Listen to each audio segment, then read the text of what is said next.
أن هذه المسألة عياذا بالله نسأل الله العفو والعافية، قضية إشاعة أن التمور الجزائرية مسمومة. المشكلة الثانية أنها ربطت بالدين، وشاع عبر الوسائط فيديو للشيخ الفزازي يفتي فتوى غريبة، وأنا سمعتها لكن قلت هذا لا يمكن أن يكون، هذا مفبرك.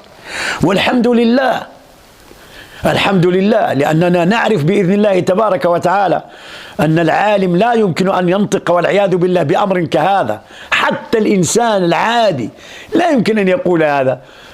أحرى أن يكون عالما أو داعية إلى الله تتفق معه أو تختلف معه في أمور، لكن هذا الأمر لا يمكن أبدا أن يتصوره المسلم في العالم.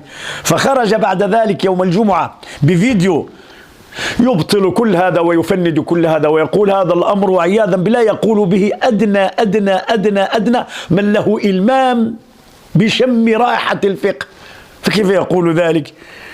ففند ذلك. الحمد لله، الحمد لله.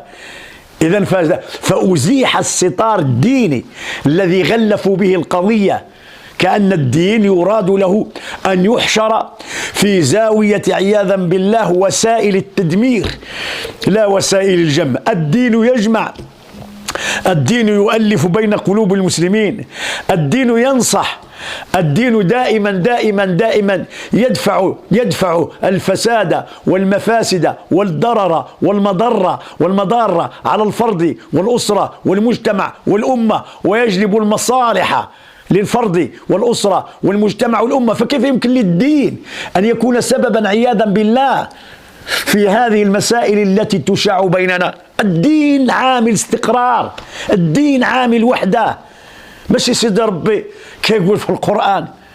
شوف سبحان الله، لا حول ولا قوة إلا بالله العلي العظيم.